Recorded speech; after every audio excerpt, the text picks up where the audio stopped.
Can I have committee members take their seats, please?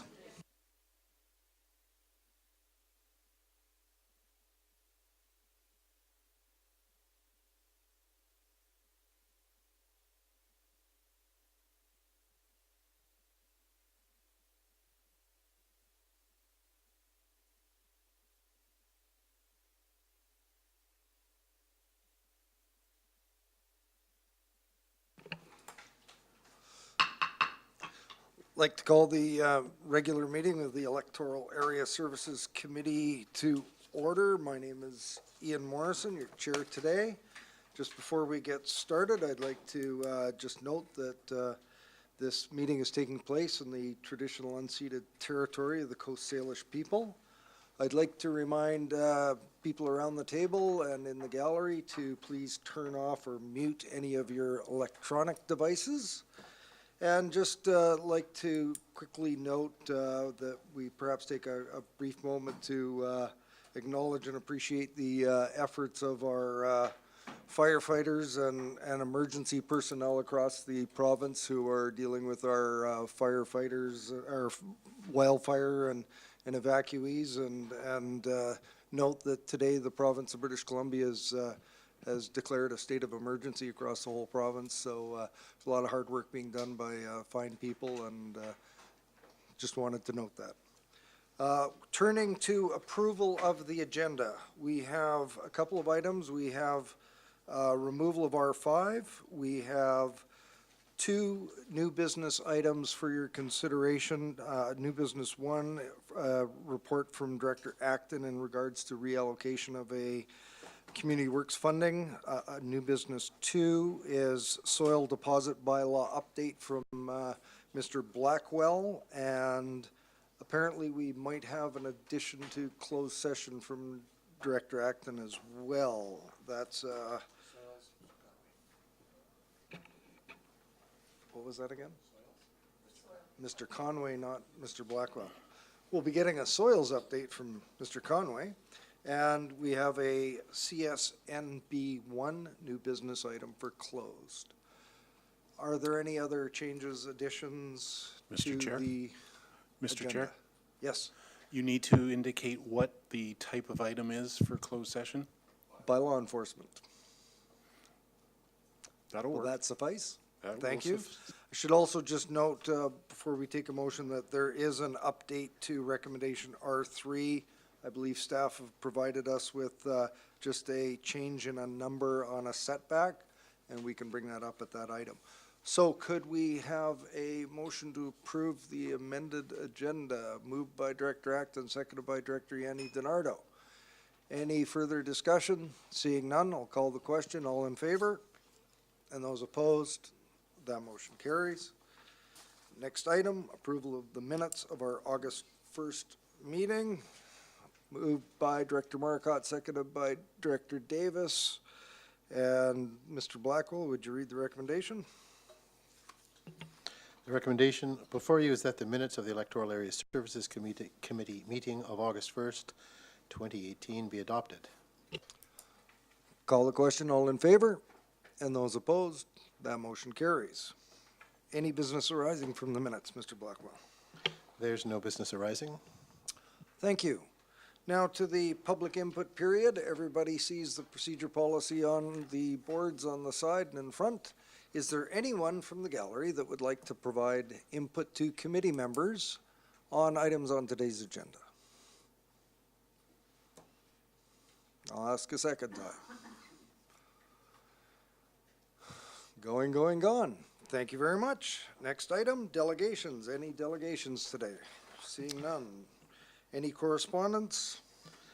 There's no correspondence. Information items. We have ION 1, which is APC minutes from Area D and Area E. Any questions on those items? None. Their information. Go to reports. Are we having Mr. McDonald up for the building inspection for R1?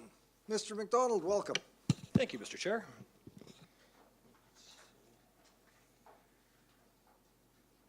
Here to provide you with the July 2018 building inspection report. It was another good month as we've been doing frequently for the last few months and years, actually. So we had 47 total permits issued in the month, and our average is actually 45, so we're ahead of the average, and that average is actually including our good years in there from back in early as 2007 and 2008. And actually, saw our second best July in the last 10 years. As far as going forward, we still have numerous permits being processed. We have 70-plus permits. I counted this morning on the desks of our inspectors, plus 30 of them, more than 30 were actually houses. The total values for the month were over 8 million, and for the year, over 55 million. The new housing starts, we had 17 in the month, and that's 108 for the year. And for permits, we have 322 total for the year, better than the pace of 315 set in the year of 2007, which was a great year at 566, and 544 in the last calendar year. So, and that's generating, just so you know, that generates about 4,000 inspections. So the guys are very busy on the road right now. I decided to break, no, that didn't work out so good. Anyway, I was breaking down the permits for you guys because I understand there was some concern about just giving some of the general permit numbers. So as far as single-family dwellings went, we had 20, but actually it's a net 17 because there was 3 single-family dwellings demolition permits. 4 were garages, or was a garage demo, and 7 renos for single-family dwelling, 2 institutional, 1 industrial, 1 retaining wall, and 1 barn. I've included another slide here showing our housing starts, because I know there's been a lot of interest asked to me about our housing. So if you look at July through those last few years, at having 17 this month, that is far best July since including 2012 by quite a bit. And we're really on the pace right now for over 220, I assume, for houses based on the last calendar year. I'm good. One more stat for you again, just showing the values for the month. So Area B had quite a few housing starts. So they were, for the month, they're about 45% of the whole of CVRD. In Area E, there was BC Transit. So even though there was only 5 permits, it was a bit slated heavily for that. And other than that, any questions? Does the committee have any questions for Mr. McDonald? Director Acton. I have a few questions, maybe. I guess just when you said your housing starts were 17, does that include subdivisions or? No, that's actually a single-family dwelling. Okay, just single And family it could include a dwelling. suite. Right. And so so we're getting the picture that you're really busy. So how does that portray, how is that portrayed in the planning department? Are you on track for waiting times and like for applications? The or- demand is very high, so we are Bit behind. behind? I was asked actually yesterday, what is our turnaround right now? And it's about 4 years ago, I was said 2 weeks. I said I can't promise anything right now. I'm saying if you're lucky 2 weeks, look at more like a month. It's More just like a that month. biz, yes. Yeah. But there's no guarantees there either. It's just going to depend if there's a development permit involved. A lot of times people aren't realizing that they do have to go through planning department as well. So we're trying to really encourage that. It's been a bit of the permits themselves, if they're ready to go, if somebody doesn't need a development permit, we can probably kick out in 2 weeks to 3 weeks. But is it something that you would expect might slow down a bit, like come September, October? I think this one I've left up, these, and this is just housing starts, so this does not show permits in general, but typically what we would see is December and November being slower, but if you look at the numbers, especially 2016, 2017, that's not been the case. Here I'm showing, in January 2017 and even 2016, there's 12 and 14, but if you look at, even here we're looking at July of 2017 was only 12, so those are actually fairly busy months. So you guys are flat out, and are you feeling like you're good? It's going to be okay? We're doing It what we sounds pretty busy. we're doing what we can with what Okay. we've got. Okay. Mr. Blackwell. Thank you. So just to provide a bit more context in respect to this issue, 1 month turnaround, which is, the outer limit of what we are seeing for building permits, is actually pretty catastrophic for the building industry. There are some jurisdictions that target 2-day building permit issuance. As you can tell by this metric of 30 days, we're miles away from that. So I'm pointing out the fact that 30 days for a building permit is extreme. It's different if you're talking about a rezoning application or a development permit application. 30 days would be brilliant. It'd be an incredible pace of speed. So there are real economic consequences, particularly because The building is a seasonal thing largely, although we have some reprieve from those seasonal influences in this valley. It's warmer and drier than other places. So the building season is longer and less encumbered, but nonetheless, there's a very real economic impact associated with this.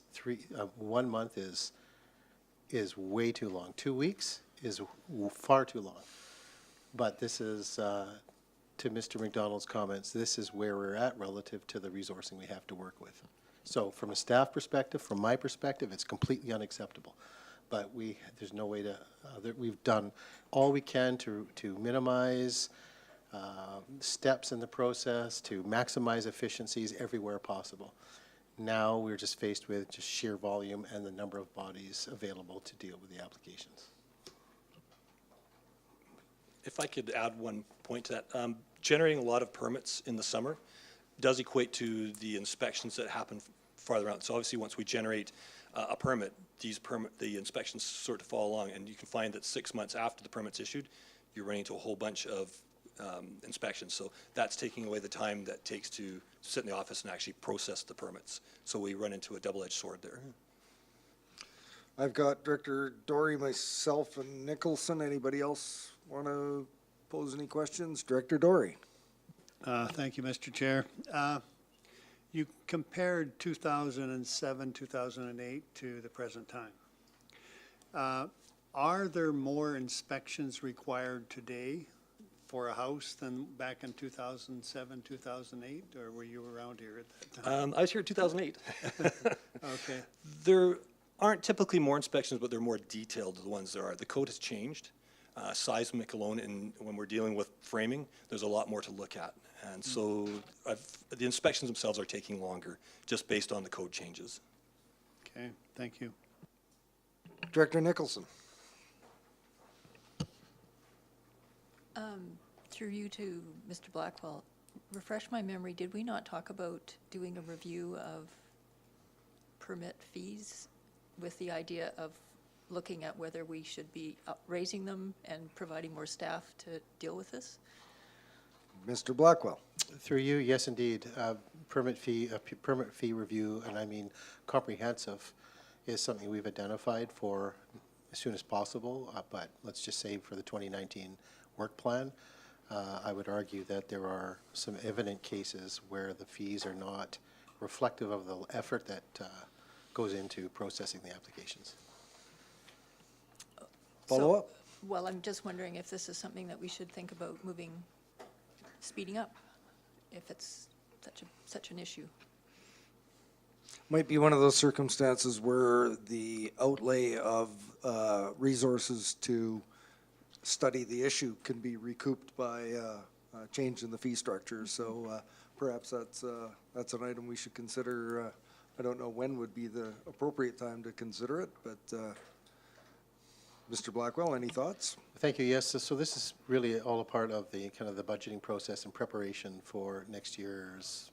We'll call it next year. I mean, next year really starts now-ish. We're planning for next year. So the work really, the rudimentary work starts now. So through these budget discussions and kind of iterating the work plan for 2019, where this sits on the committee's radar relative to other competing interests is a conversation that's needs to be had. Director Nicholson? So this isn't something we could just hire a consultant to do a quick review with end-of-year funds that we have left over for the fall? Mr. Blackwell? Thank you, through you. So in theory, yes.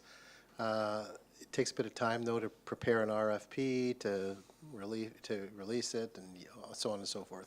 So it does take time. I'm not sure if we have the money for an RFP in our budget in terms of residual funds. I'd have to check with Mr. Tippett on that one, but it is a key issue. It is one that we are aware of and take seriously and would like to have investigated and solved as soon as possible.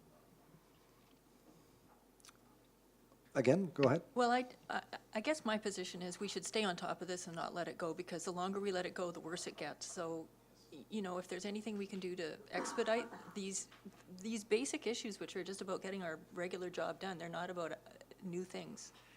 I would think that's what we should set as a priority.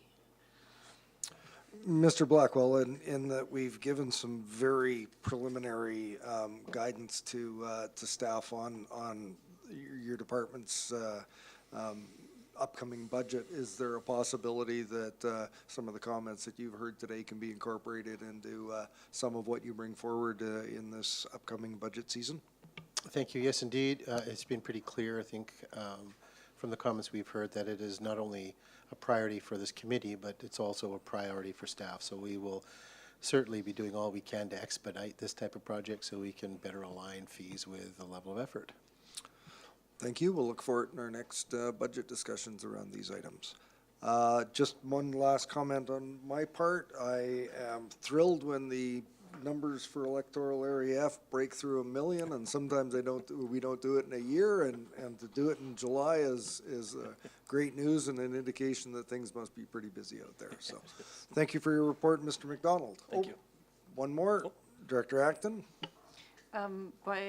Through you to Mr. Blackwell, some of your comments sounded like it was maybe possible to do something sooner than later. Is there some way that we could have an action item that brings us back so that we could maybe look at if there's something we could do before the budget season or before the budget? Mr. Blackwell. Thank you. I would suggest, need to look at the workload and what is in process. So we have things like the soil bylaw underway and so on and so forth. So we can't do it all.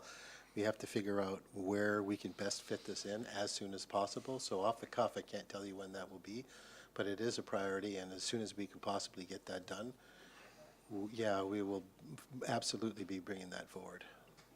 Director Yanni DiNardo.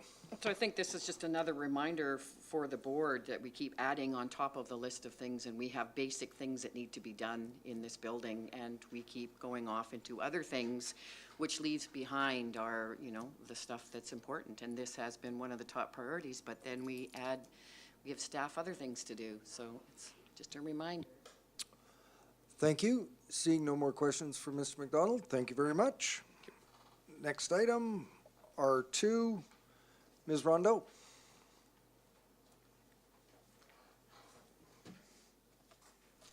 Thank you, Mr. Chair, committee members. This is a development permit application for a proposed subdivision on the Malahat. The zoning is RR2. Sorry, the slide says R3, but it's RR2, which specifies a minimum parcel size of 2 hectares for subdivision. The property was recently split by Okotoks Drive. However, it does not qualify to be subdivided along Okotoks Drive, one side from the other. Therefore, the applicants are proposing a longitudinal split, which will result in 2 parcels that are split by Okotoks Drive. On the left side photo, you'll see a picture of the driveway that was recently constructed and which will serve both lots. This was constructed by the Ministry of Transportation contractors working for the new highway upgrades. On the right-hand side, those are sort of typical views from the property. In the report, it was noted that there was a main water course, and this is shown on the left-hand side, and the area of which has been removed from the proposed subdivision in terms of calculating the area.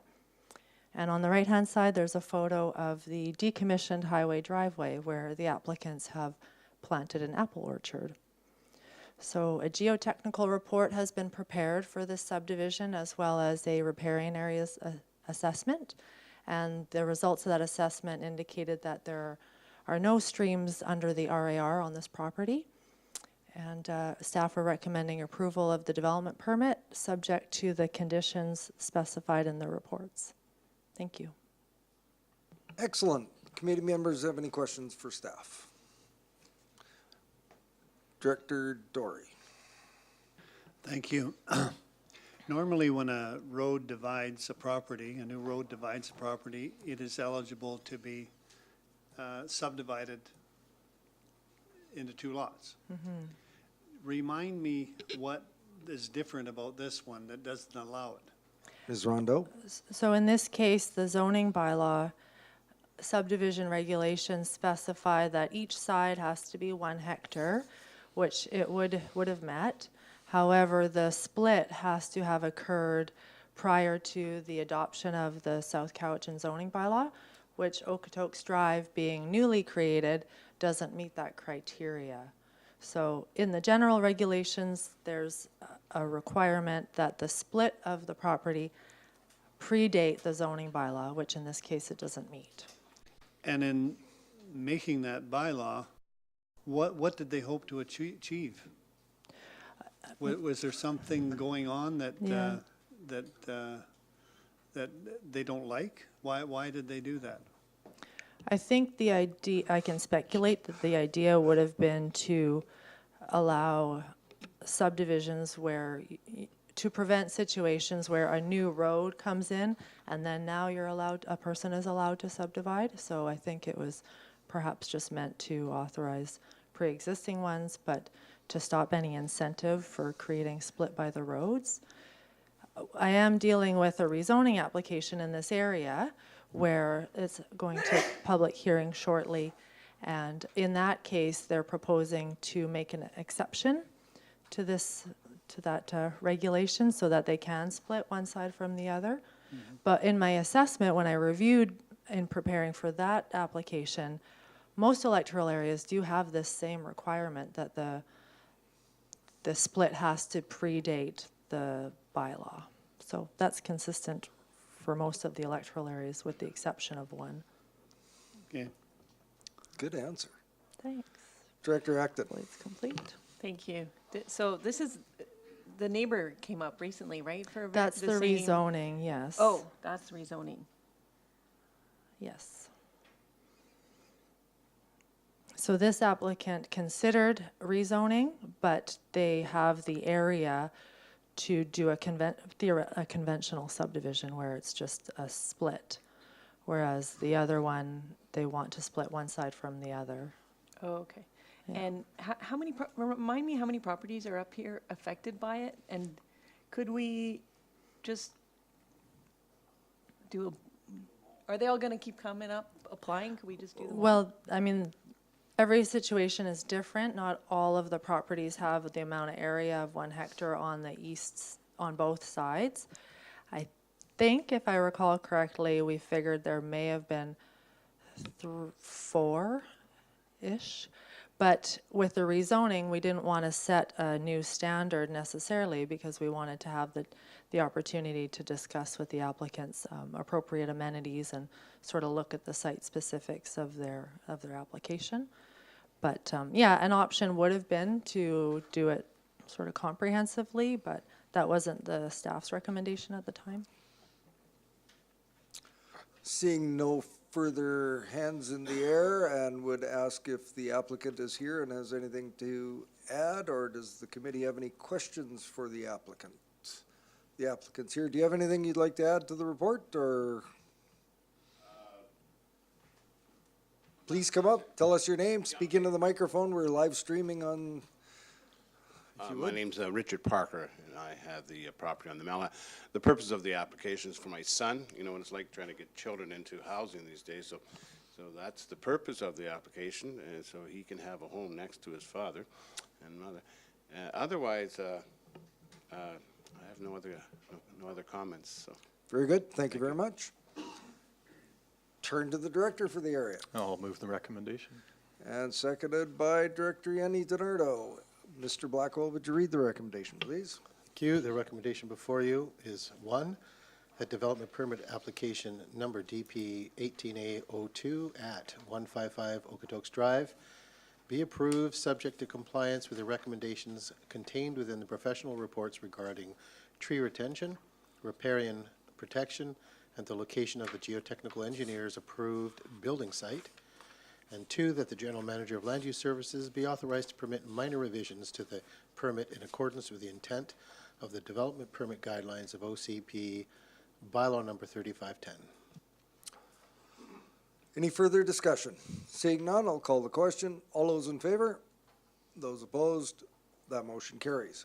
For everyone's information, these items that we'll be going through to the next board meeting on Wednesday, August 22nd. Next item, Ms. Garnett. Thank you. R3. Thank you, Mr. Chair. So this is an application for development permit with a variance. The subject property is on the west arm of Shawnigan Lake. The zoning is R2, commercial property. So you can see from this image, it is split by the road itself, by West Shawnigan Lake Road. The developed portion of the property is on the north, or so the top of the image. And the remaining southern portion of the parcel is just forested. There's no existing development on it. So this image shows the existing single-family home and garage, which is the larger building on the site, and an accessory building, which has been used as a cabin, and also this is fairly extensive development on the property. This image shows the proposed, I guess, renovations, we could say, to both the yard and to the house. There are sort of two components to this application. One is a variance to the zoning bylaw itself. The setback to the watercourse is being relaxed, or that's being applied to be relaxed. And also a development permit is required following the riparian areas regulations. And the setback relaxation is just for the expansion to the existing house, whereas the development permit applies to all of the renovations or updates to the rest of the property, which includes the repairs to the retaining wall and the staircase and all the yard works. So this is showing the existing house perspective and proposed. I can let you know it's quite there's a lot going on in this application. With regards to the variance request, it's a 38 square meter expansion of the footprint that requires the relaxation. This is quite a complicated property because almost the entire lakefront portion, so the northern portion of the property, is within 30 meters of Shawnigan Lake. And the existing house is within, for the most part, the 15-meter setback. So any development on this site requires approvals, either through variances or development permits. What's being proposed on this site is also to actually remove about 51 square meters of decking that is on the north side or lake side of this existing house, which we'll get to that in the application. So we'll just move forward. So these photos show on the left the existing entrance to the house, and that is part of the house that's proposed to be expanded slightly to include that 38-meter square expansion. And both of these shots are taken of the south side or non-lakeside portion of the property, and that's basically where the increase in footprint is going to be. And these images show the north or lake side of the residence. And you can see the decking in this photo on the side of the house. That will all be removed and replaced with riparian planting. And these are just some shots of the yard showing the existing retaining walls, which will be repaired. The staircase on the left-hand side of the image will be repaired. The cabin that you see in the left image on the screen will be decommissioned from a cabin back to an accessory building. The foundation of that building needs repair, so that triggers the development permit process as well. There's been a very thorough landscaping plan proposed with this application. I think over 630 square meters of landscaping is proposed, most of it riparian planting, so it's considered to be an enhancement of on the site. I should say as well that because with this application, a 30-meter SPIA has been designated by the qualified environmental professional. So the works going on this property are essentially development in a SPIA, which this planning department is very cautious about. In this application, we believe we agree with the applicant's justification for that work to take place. And for one reason, the areas where the footprint is expanding is currently already highly modified. There's no existing riparian areas. It's either gravel surfaced or it's second story above a gravel area. And there are significant enhancements happening on the site as well. So a riparian areas assessment was completed, and the qualified environmental professional recommends approval of the application as well, and because there is overall enhancements to the site. As far as the landscaping plan, part of the development permit would require that a financial security be posted to cover the cost of the landscaping.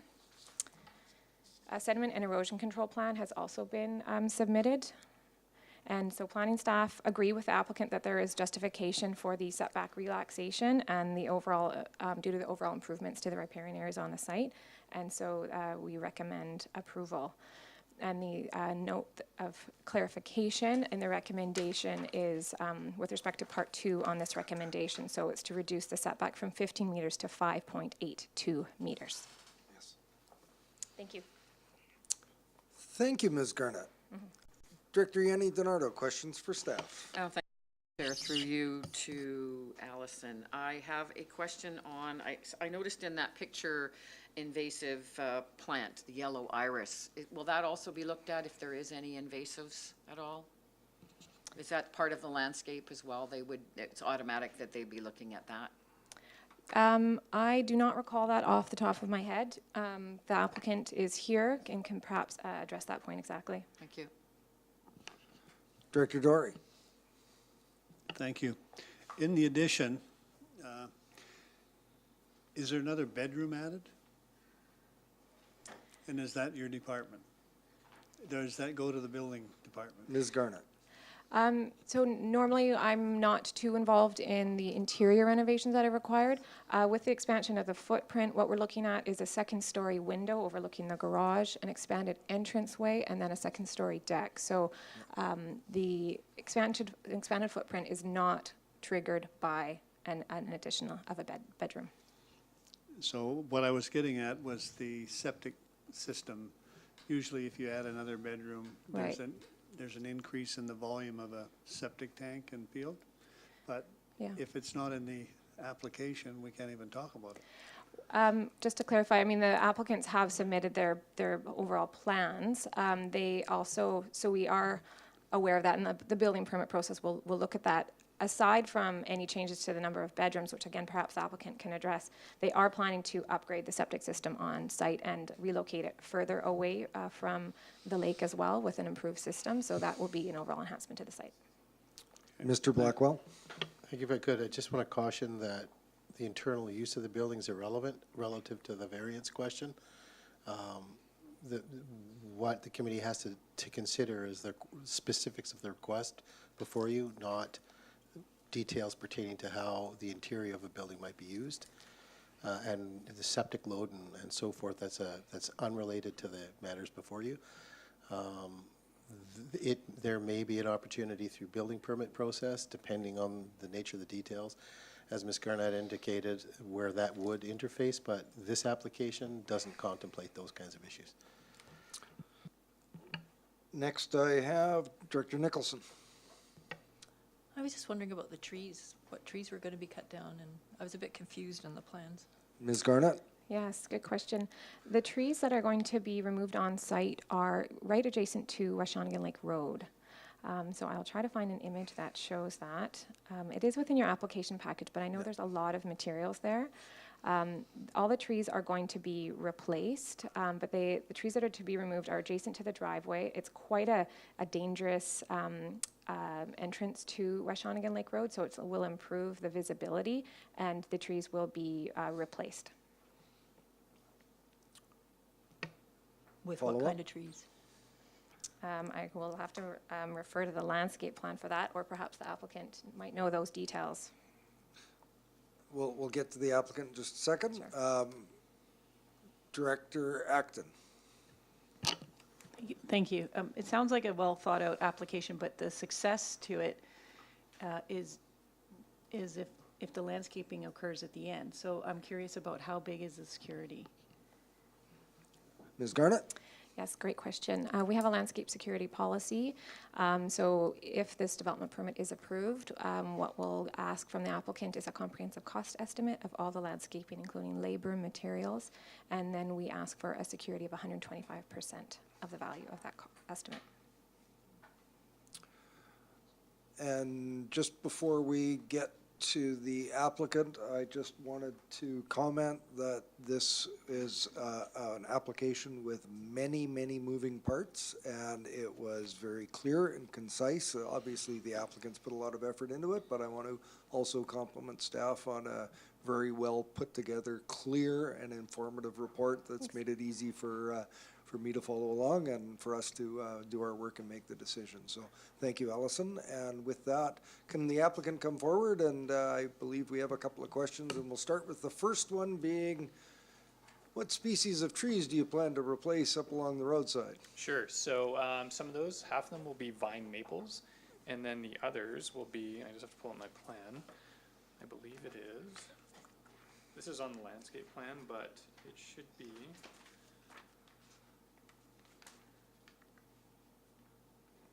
Western red cedar. Excellent. Director Yanni DiNardo, question for the applicant. Yes, mine was in the landscape. I had just noticed some yellow iris, and I'm wondering if I did see it in those, some of those slides, that it sort of triggered me on invasive species, so that would be something that you'd be looking at as well? We can certainly look at that. We have no issues. This would probably be something more in line with the landscape designer, talking with them, but I will make a note of that. Because I know a lot of people don't understand that the yellow iris, it is so beautiful and it's in all of the waters, but there's some waterways that it's completely choked. Okay. Thank you. Excellent. Any other questions for the applicant? Do you have anything to add to? Yeah, if you don't mind, I'll just kind of Sure, provide you take a guys few with a bit of moments, sure. context, because it is quite a substantial undertaking here. So my name is Ryan Wiley. I'm a designer. I'm representing Brian and Alana Kleiman, who are the owners of the property. I wanted to provide you guys with a bit of context and background for this application, because it is, like I said, quite substantial. But to give you some background, Brian and Alana purchased the property in July of 2017. And within probably about 2 months of purchasing the property, they contacted me and a few other designers, landscape designer and interior designer, and we all got together and discussed their goals and their vision for the property. And with that, it was really about kind of revitalizing the property itself. The current situation is it's not well taken care of. There's really a lack of landscape, a lot of gravel on the property, and there's a lot of structural defects, especially with the existing cottage right now. So they wanted to fix all of those issues. I would say probably once we established our first concept, we ended up hiring a qualified environmental professional to guide us through a process a bit. And it was really through those discussions that there was kind of a fundamental change in how we kind of like perceived the whole project. And we thought of it more of as environmental restoration. And that's where we had our landscape designer really take off. Do you mind if I go back on these? I'm just going to go back to that landscape plan. I think I passed it. Yeah. Okay, perfect. And Ryan, I just remind you, we've all had an opportunity to read all the material in the Okay. package, so if you could make the salient points that are important, then that Sure, would be helpful. absolutely. Thank you. Yep, and so the big focus for us was really looking at the focus of the property, how it's going to be used, and finding the common area for that. And you can see kind of the roundabout, what we have in the middle, and trying to focus a lot of the attention of common area in between the two buildings, the accessory building and the single-family dwelling. And as you can see, by providing or enhancing green berries around the property, once again to help with the Shawnigan Lake ecosystem. So overall, we feel there's a substantial benefit to the community, to the lot itself by improving this. And we think that structural upgrades are necessary in terms of the cottage, which is now the accessory building. So yeah, we've had a lot of community input. We've reached out to the neighbors, and we've all received positive feedback. So Excellent. Thank you very much. Are there any further questions for the applicant? Seeing none, turn to the director for the area. It's moved and seconded. Mr. Blackwell, would you please read the recommendation? And there is an additional point in point 2 that he will include in this. Additional? Or Okay, replacement. an amended point. Thank you. So the recommendation before you is that it be recommended to the board, 1, development permit variance application DP 18B 10 VAR located at 2749 West Shawnigan Lake Road be approved with the following requirements. A, compliance with recommendations contained in attachments E through G, and B, provision of a landscape security for the proposed landscaping in accordance with the CVRD landscape security policy. 2, that a variance to section 5.14 sub A of zoning bylaw number 985, setback from a watercourse from 15 meters to 5.82 meters, be provided for a 38 square meter expansion to the existing residential building. And finally, that the general manager of land use services be authorized to permit minor revisions to the permit in accordance with the intent of development permit guidelines of OCP bylaw number 3510. Thank you. Any further discussion? Seeing none, I'll call the question. All in favor? And those opposed? That motion carries. It'll go to the board meeting on Wednesday, August 12th. And once again, just note that this was an, pardon me? Did I say 12th? 22nd, yes. And just wanted to comment again, this was a very fulsome and thorough application, and gosh, I wish they were all like this, so thank you. Next item is R4. Ms. Garnett, again, please. Thank you. This is a development permit application for subdivision in Cowichan Bay. The subject property is zoned R3. That's a residential property. It's located in Cowichan Bay Village on Pritchard Road. This OCP map shows that it's designated village residential. It's also serviced by community water and sewer.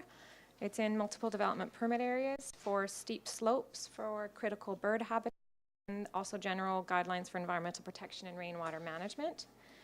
The application proposes a 2-lot subdivision, which I hope will be illustrated here. Yes, it is. Okay, so the new lot is outlined in blue, and that will front on Pritchard Road, and the existing single-family home and accessory building will stay on the remainder lot, which is outlined in red, and then will be accessed by Panhandle, as you can see the long strip down to Pritchard Road. An engineer's report has been submitted, which addresses the steep topography concerns and also provides recommendations for managing rainwater on the new site. An environmental assessment has also been submitted because there is some proximity to heron colonies, but it's over 300 meters away. So the biologist report said that there's no measures that need to be taken into account for the heron colony. There's also no other environmentally sensitive features on the site. It's mostly lawn area in the area of the existing or the proposed new lot. There are some orchard trees. But the environmental assessment report did provide some sediment and erosion control measures, which will be implemented at construction. This application meets the development permit guidelines, and the recommendation is to approve. Thank you. Thank you, Ms. Garnett. Questions for staff? Seeing none, is the applicant with us today? I'm not sure. Yes, they are. Great. Does the applicant have anything to add to the report?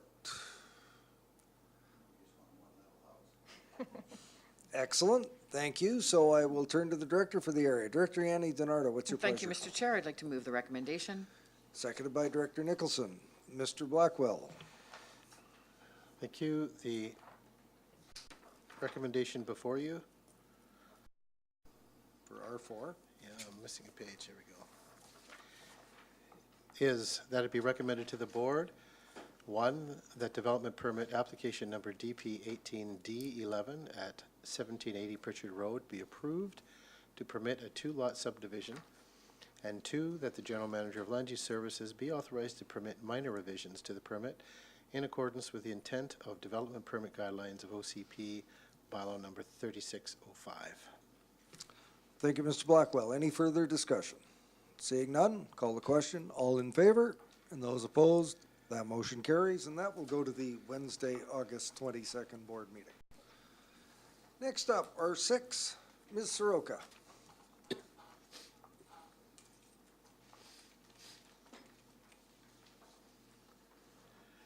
Thank you, Mr. Chair, committee. This is a quick report. This is just for a license of occupation renewal for 3 properties that are community parks. 2 of them are located in Saltaire. They are the Skinner Road Beach Access and the Boulder Point Beach Access. And the 3rd one is for the Blue Heron Park, which is Westby Road, and that is in Electoral Area H. This is to renew for a further 5 years, and that would be it. Thank you, Mr. Chair. Does the committee have any questions for staff? And since this is two electoral areas, who wants to move the recommendation? Moved by Director Marcotte, seconded by Director Dory. Any discussion? Mr. Blackwell, would you read the recommendation, please? Thank you. The recommendation before you is that it be recommended to the board that a license of occupation, 5-year agreement renewals with the BC Transportation Financing Authority be approved for the Skinner Road Beach Access and South Oyster School Road, Boulder Point, Beach Access, located in Electoral Area G, Saltaire Gulf Islands, and for Westby Road, Blue Heron Park, in Electoral Area H, North Oyster Diamond. Any further discussion? Seeing none, call the question. All in favor? And those opposed? That motion carries. R7, Ms. Soroka. Thank you, Mr. Chair. Committee. This one is an exciting one. Since early 2017, planning has been underway for the development of the Electoral Area E, Satlam, Cowichan Station, Glenora Community Parks and Trails Master Plan. Through stakeholder and community input, a final plan was created. The plan provides a strategy to guide parkland acquisition and development over the next 10 to 20 years in the electoral area, and it addresses some key priorities, such as the increased demand for walking pathways and active transportation connections to secure or enhance environmentally sensitive areas, and also for advocating for a cycling and pedestrian connection between the north and south side of Cowichan River. The master plan will be adopted by bylaw following consideration by the committee and board.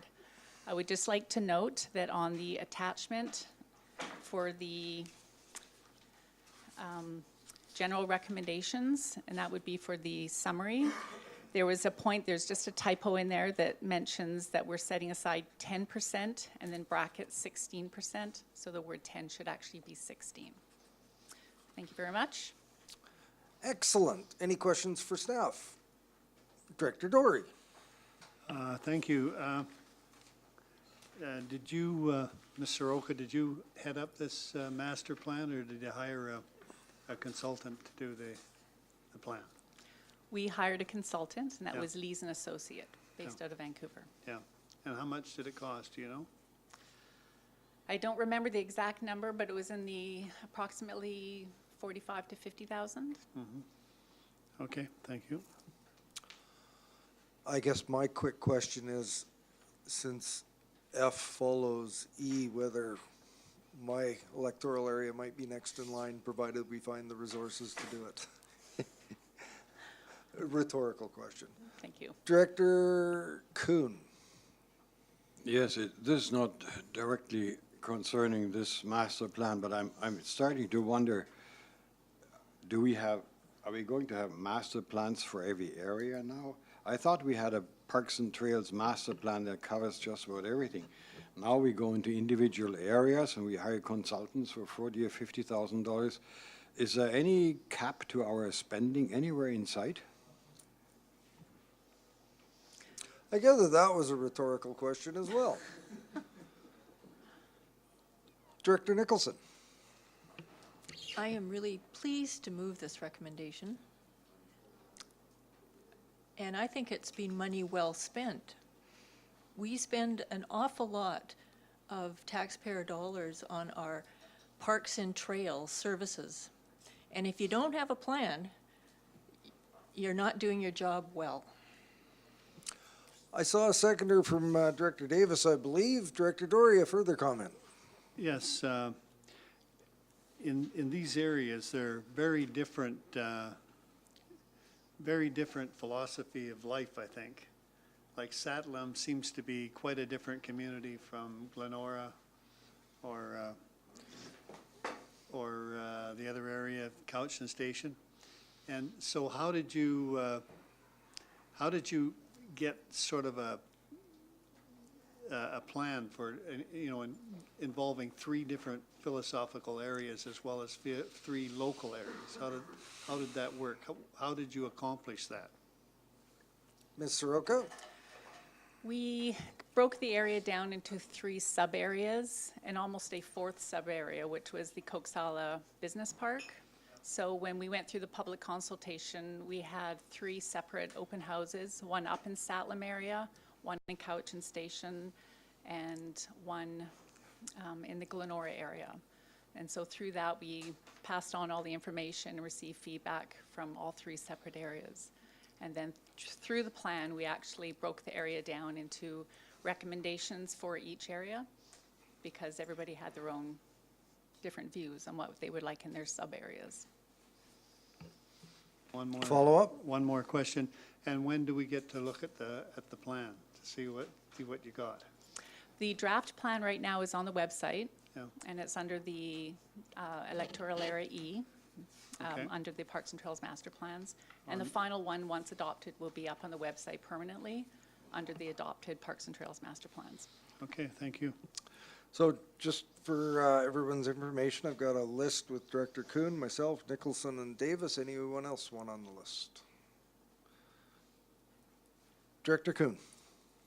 Yes, I would like to know if we are going to have any more master plans in individual areas. Ms. Soroka. Right now, we currently have one for the electoral area A, B, C, D, and shortly, hopefully, A or E. So for the future ones, we need to work through budgets and talk to the area directors to see whether we're going to be doing any individual ones, whether we want to do a combination of any, or whether we want to just include it into the OCP. Mr. Blackwell. Thank you. Just a few more thoughts for your consideration. So master planning is a tool, and it's not a tool reserved specifically for parks and trails. Master planning is done, as you well know, for planning purposes, and there have been discussions around the possibility of a master plan for the south end of the community where the growth, potential growth impacts are quite acute. So the committee really has 2 options to work with operationally. Option A, respond to things as they crop up and hope that you can solve the issues cost effectively and efficiently. Or option B, develop an operationalized plan that strategically sets out priorities and approaches in a manner that is focused on efficiency and cost effectiveness. Master planning is different than, let's say, policy planning, which is kind of a higher aspirational type of plan, like an official community plan. The master plan is more about where and how you spend money most efficiently. Simply put, I don't know if that helps, but. Thank you, Mr. Blackwell. And I'm next on the list, and I pleased that the electoral area's got to this point.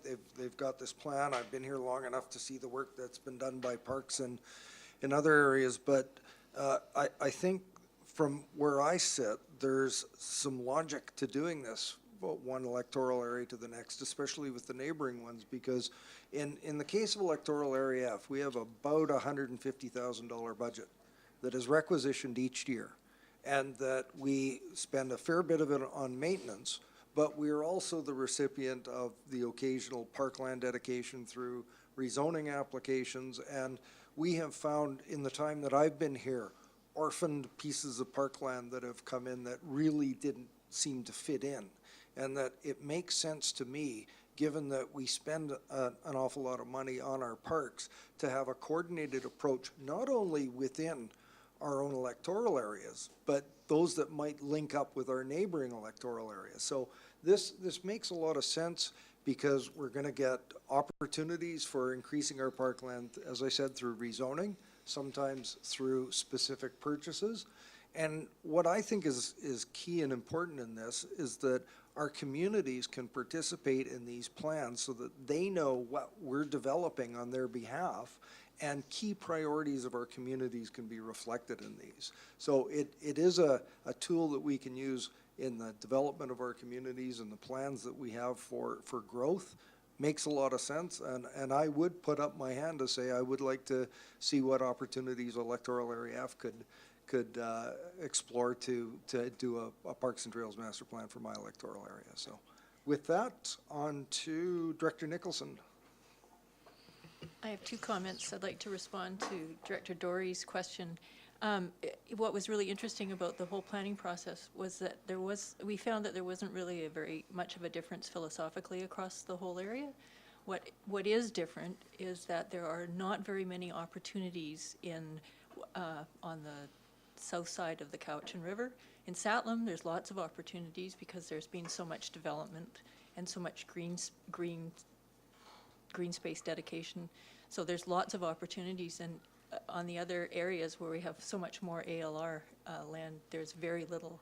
So that's something that's challenging for the plan. And then the other comment I'd like to make is that it seems with Laketown Ranch and the increased recreational pressures around the lake that it would be a good idea to not only do a master plan for your area, but to do it in conjunction with Director Kuhn's area, because I think that there's some issues there that could be addressed, and it would be a good thing to do.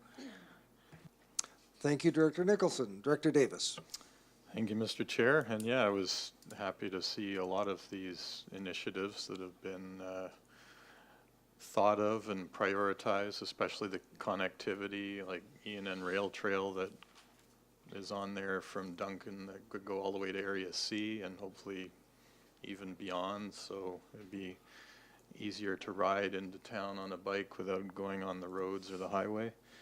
And I think Area A certainly could have benefited from a plan much earlier than we got one, because there have been plenty of developments that left all kinds of piddly little orphan park bits that really don't serve a lot of purpose at the moment, and they can't connect to anything. So having toured around Area I a fair amount during the nice weather, I've seen little bits of park scattered all around. So I think it's a really good idea to be able to plan for the future. Thank you. I believe we've had this moved and seconded. Mr. Blackwell, would you please read the recommendation? Thank you. Excuse me. The recommendation before you is that it be recommended to the board that the Community Parks and Trail Master Plan for Electoral Area E, Cowichan Station, Satlam, Glenora be adopted by bylaw to define the future direction, policies, priorities, and actions of the Community Parks and Trails program in Electoral Area E over the next 10 to 20 years. Any further discussion? Director Dory. Yeah, I'd just like to say that we can't do everything really well, but we can do a few things really well. And one of the things that we do really well is we designate parks and we develop parks, and it makes it a much more enjoyable area to live in our communities. It doesn't matter what kind of house you live in or what neighborhood you live in. If you can get to a park and experience nature and experience activities, it's a much healthier place to live. So I'm really happy with the Parks Department. We got one of the best Parks Department that I know of. And in talking to other people, electoral people from other areas of the province, we do a great job, and they are envying some of the things we do, like our parkland acquisition fund and the way we've negotiated some of these parks. Not all these parks were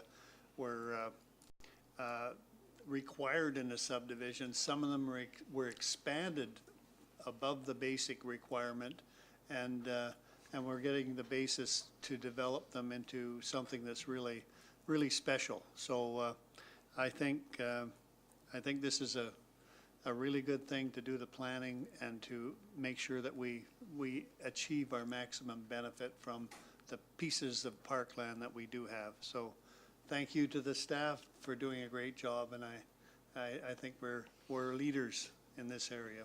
Thank you. Excellent. Director Yanni DiNardo. Oh, thank you. I just thought of something and going through it.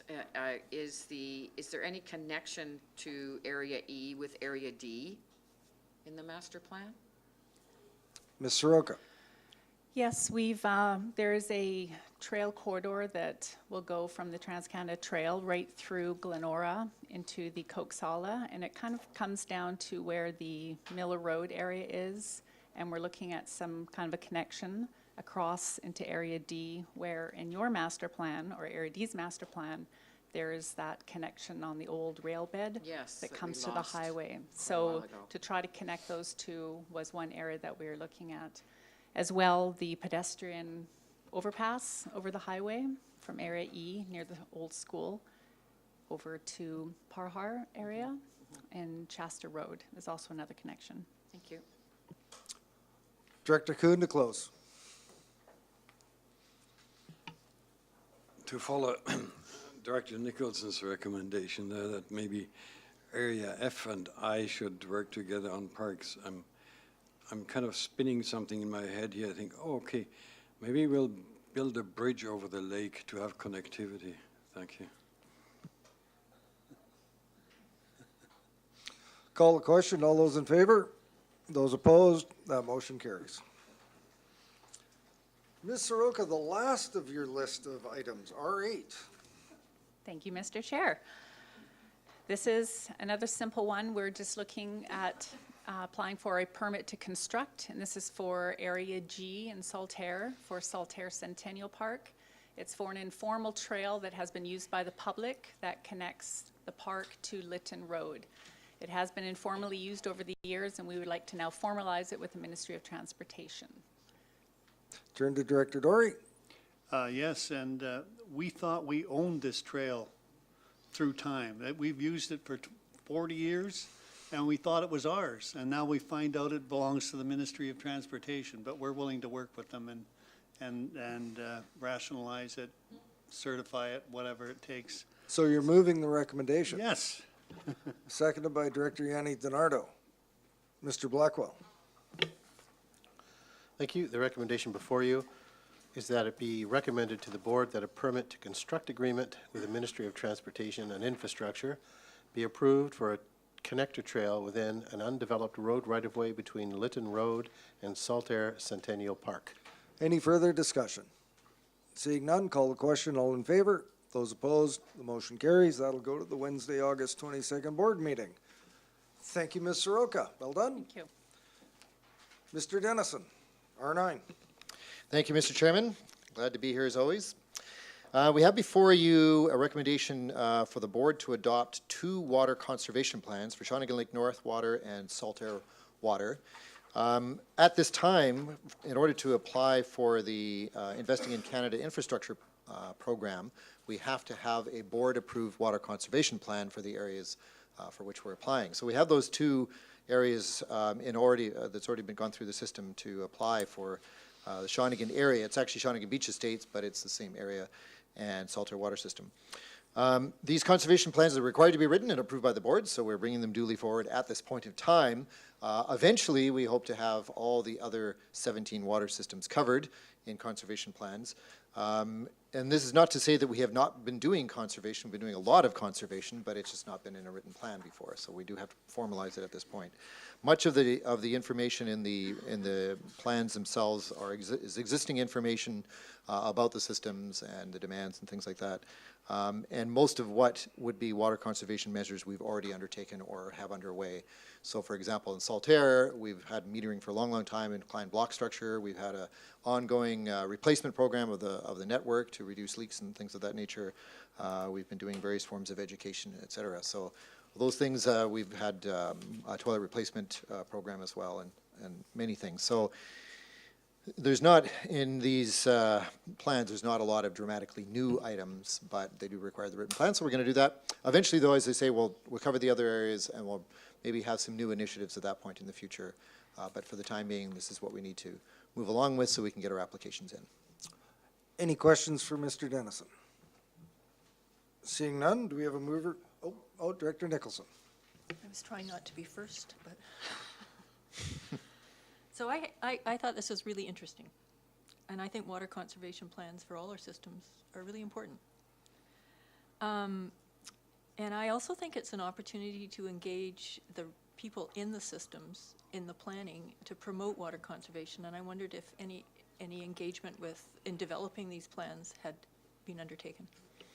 Mr. Chairman, no, because we only received these applications, or we were only aware of this requirement when the notice came out for the program. So this has been a hurry up to get these done and in. I think that's something, I think it's a very good point, though, and I think when we address this question, with greater depth in future, that would be a good idea, to see the kinds of things that people might have ideas or suggestions, or what they might feel more inclined to do that would help water conservation. I think, always it's easier to conserve a resource than to find additional resource. It's always the best bang for the buck. So that is very important. But no, to answer the question, no, we haven't done that at this point, but in future, that was a good idea, good suggestion. Follow-up? So I have a couple of follow-ups here. So that's important. So I'm sort of thinking that we need like an umbrella water conservation thing that's sort of standard for all of our systems, and some way of understanding where each of the systems is in meeting the targets. And so that's sort of something I think we need to shoot for. But with these specific plans, and I'm thinking particularly the Shawnigan one, getting water metering seems to be key to moving forward on water conservation. But you don't have any target or timeline related to that particular goal. Mr. Dennison? Yes, actually, we are about 4 or 5 meters away from completing metering in Shawnigan. So we've been working on this for some years now, and we're almost done. We've got about 670 in. We've got about 3 or 4 more to do in areas that have been really, really difficult to find the services. So we're going to put them in the homes, but there's just a small handful, and then we'll be able to have complete metering in Shawnigan. Okay, So so- it is just about there. Okay, so Yeah. my point is that in the plan, we should have a table that says what, with targets and timelines and, progress status. Mr. Chairman, That would be a plan. I fully agree. However, I think that's a very comprehensive discussion, both with the customers of the system and this committee. And when we address this more thoroughly in future, I don't want to say properly, but more thoroughly in future, then that's a very good idea. And I think there needs to be targets that the whole board is then prepared to endorse, right? Okay. And that can be, to be perfectly honest, so we've got 3 systems left where there is no metering. And that's going to be an issue for those systems. People in those services have already said they do not want metering. So that's the thing, the board has to give staff the support to say, yes, that's our policy, that's what we're going to do. And so that needs to be a formal decision, we bring forward, as an example. And there could be other ones, and some of them are more challenging, and there may be some pushback, and we need to have the board on side for those kinds of things. So that's a more thorough discussion, which we will do. For the sake of these applications, we didn't go through all of that. We just need to get them in, so. I'm going to put you on the list at the bottom, Director Nicholson, and I'm going to go to Director Marcotte. 2 or 3 follow-ups is fair. I think we should. Oh, well, just let me say that I'm glad Mr. Dennison's moving in the right direction. Thank you. And I think that there's other considerations in that we've had the Innova report. There's a lot of future possibilities with the creation of a utilities commission and the likes that will be part of these discussions in the future. So, but I think for the purpose of this, you've got tight timelines and you need to get these done so you can get the applications in. So, Director Marcotte. I'm going to pass. Director Dory. Just say that when it came to public consultation and talking about conservation, when we had the Saltaire upgrades, we had 5 or 6 meetings with the community about the upgrades, and then we had 26 of our people going door to door, talking to everybody about water, and they were armed with all kinds of information from your department to give the numbers, the statistics, and what we had to do and how we had to do it, and how much it cost to treat water, et cetera. So they were thorough conversations, but not specifically about conservation. Yeah. Director Yanni DiNardo. Thank you, Mr. Chair. You did steal some of my thunder here. I was going to speak once again, about the Innova report and a utilities commission that would likely help in the direction that Director Nicholson was looking for. Thanks. Director Nicholson, and followed by Clement. Director Nicholson, go ahead. So my final comment was about the comment in those plans about, and I think it was something about the Canadian averages would be too stringent at this point in time for our targeting for reduction of water use. That there, I think they stated the BC average and the Canadian average, and the Canadian average tends to be a lot lower than the BC average. The Canadian average is lower, yes. Yeah. So I was just, and so it indicated that we would just be targeting the BC average, and I think that that might be a mistake, given that we have not really clear understanding of how climate change is going to affect our aquifer recharge in the long term. So the more we can err on the side of caution, that would be my approach. So I think we need some thinking about the target. Again, Mr. Chairman, that's great. We'd like to have, you know, the board on side for all of those. And I think that needs to be a comprehensive discussion to say very clearly, okay, here's our goals, and we're going to adopt these goals region-wide. This is going to be all our systems, and these are the sorts of things we're going to try and do to meet those goals. But it's a pretty big deal, and I think we just need some time to do that. So I do think conservation is extremely important, and the comment about climate change is also very pertinent. And in fact, you know, as I've noted before, particularly with groundwater, it's you know, we don't feel like we're on very solid ground, because you know, we're seeing throughout the region areas like Mill Bay, for example, where the groundwater is just disappearing from under them.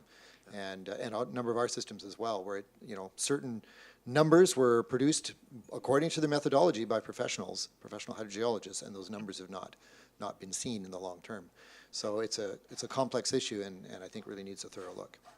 Agreed. Thank you. Director Clement.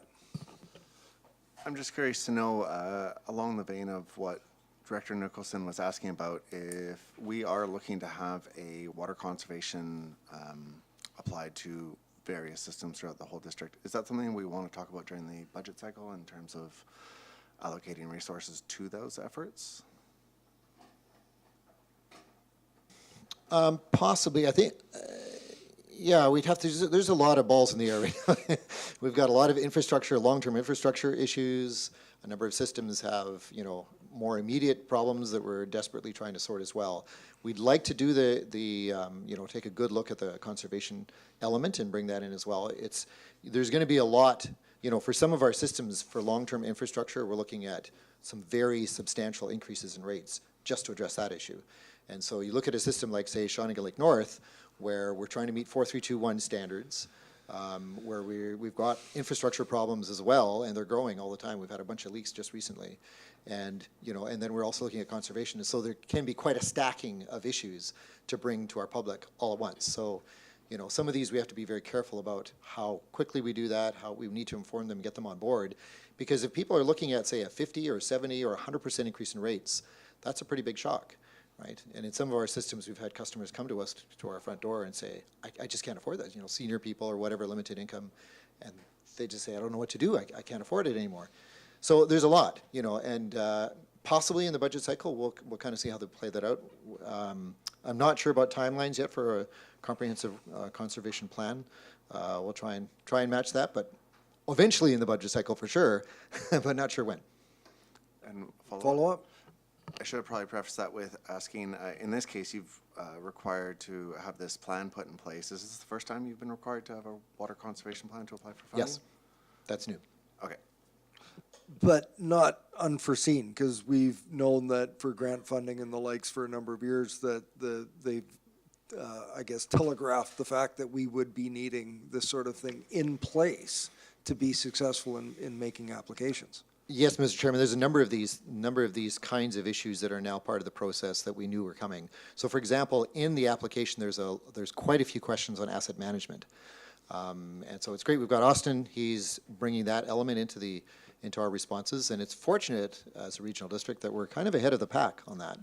And so we've got some good answers, and that'll help our application for sure. Water conservation is another one. There's some environment and climate change type of questions in there, energy conservation questions in there.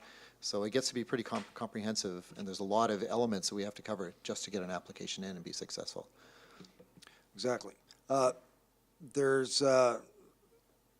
have Mr. Blackwell read the recommendation, and have we had it moved and seconded yet?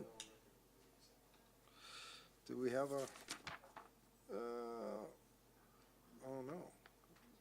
Oh yes, there's one here.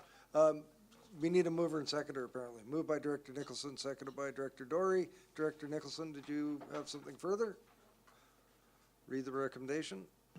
Thank you. The recommendation before you is that it be recommended to the board, one, that the Shawnigan Lake Water Conservation Plan attached to the Water Management Division's August 2nd, 2018 staff report be approved, and two, that the salt, excuse me.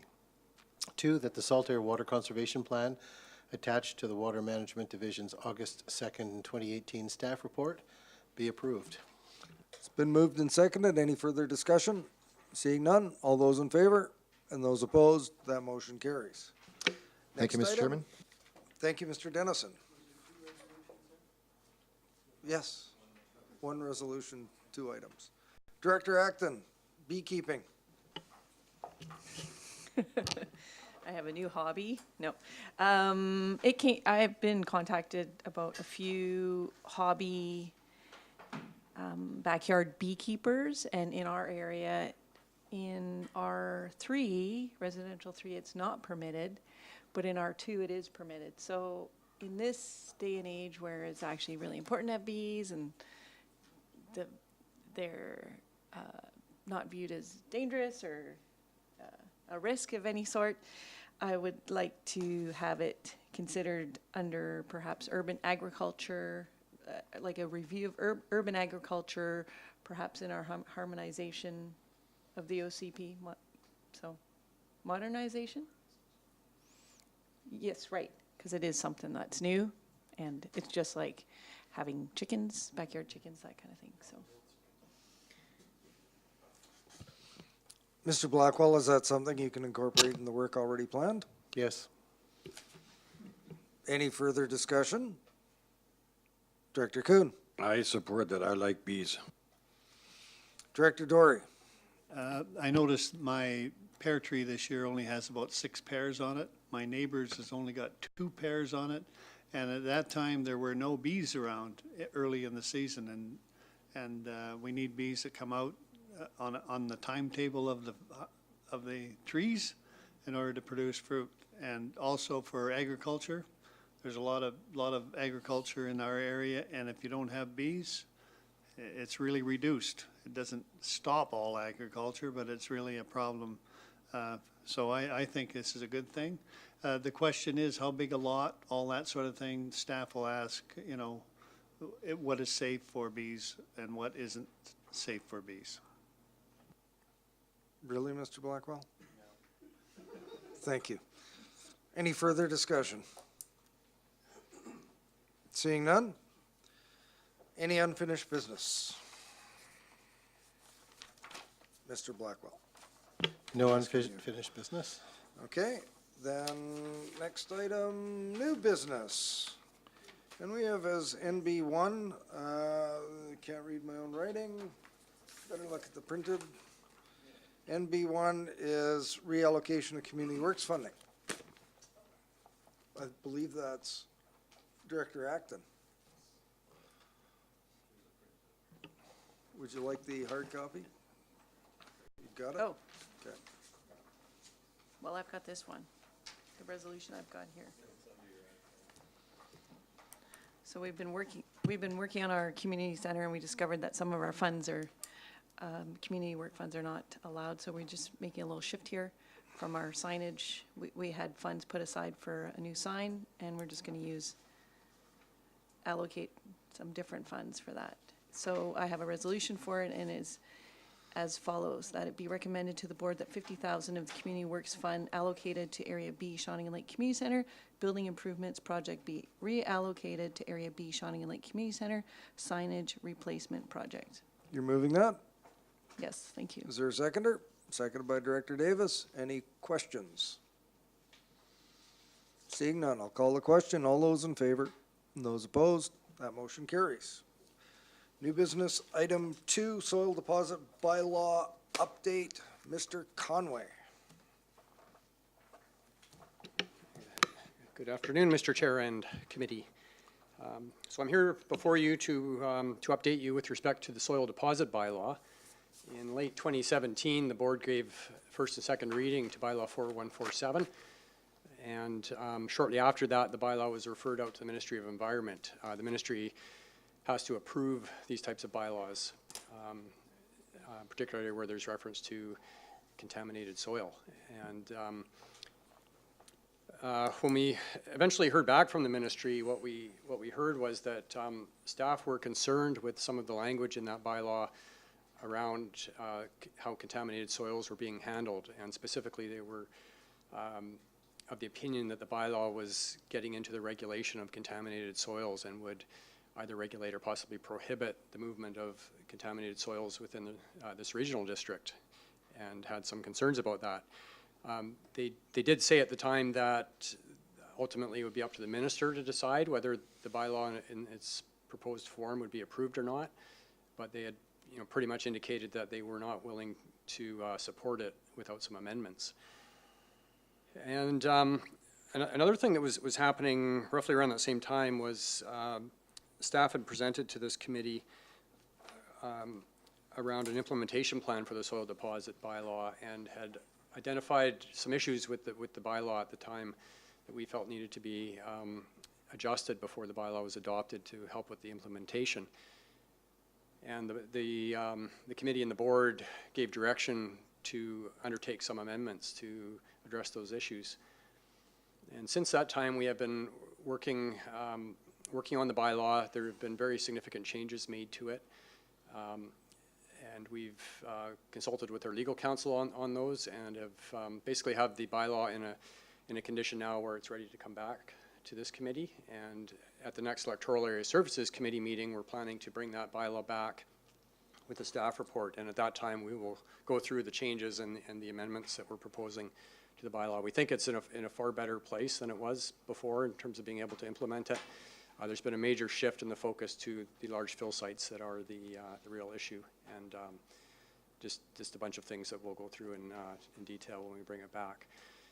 So that's scheduled for I believe, the September 4th committee meeting, and if the board is supportive of those changes, then, or if the committee is supportive of the changes, then the bylaw should be able to proceed back to first and second reading, hopefully get the Ministry of Environment approval without a long drawn-out process, given we have made changes which we think fully address their concerns. And then at that point, the bylaw should be ready for adoption. So that's where we're at with it. Thank you, Mr. Conway. So this is just an update. So do we have any questions in regard to just the update, not the meat and potatoes of the bylaw? That's obviously coming forward to our next meeting. Director Kuhn. Yeah, I just wonder, I had a concern about the minimum amount of loads. I think that's specific to the report that's coming back next Okay. week. So Yeah, this we'll is leave it just then. an update on timing and what's coming back. So Director Acton. So since it's gone to the ministry a couple times and it's coming back to us again, and we'll be sending it back to them, how quickly can we expect a reply? Mr. And Conway? If we put a bit of pressure on them, or what? Yeah, so we're well aware of the timing issue and how long this has taken. What I intend to do, because we've just gotten back what we're considering to be the final draft, or the draft that will be presented to this committee on September 4th, I'm intending to get in touch with the staff person that we've been working on in advance of that meeting, and just let them know that these are the changes that we've been working on, and hopefully get some early feedback from at the staff level within the next few weeks. I can't guarantee how long the ministry is going to take to do that. I'm hopeful that because we have been responsive to their concerns, that they will be responsive to us in moving forward with the bylaw, but I will need to work with the ministry staff to try to facilitate that. Okay. I can't say for sure how long it's going to take. Yeah. I would hope it would be in the range of a month. The actual approval from the minister is another unknown, that if we can get staff on board, hopefully they can move it up the chain quickly and without much delay, but I really can't speak for the ministry. That's something we're going to have to find out a little bit more from ministry staff on. So just so I'm clear, that we'll have a working copy of what we think will be the final version of it for the 4th. It still has to go through the process of going to the board, but UBCM intervenes in the meantime. So we'll know if we have any cajoling or lobbying to do when we're off at UBCM, because we'll have the final draft by then. Okay, great.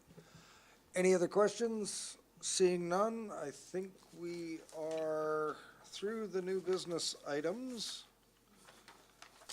And we're now to question period. Is there anybody in the gallery that has any questions for me on the material on today's agenda? Please come forward.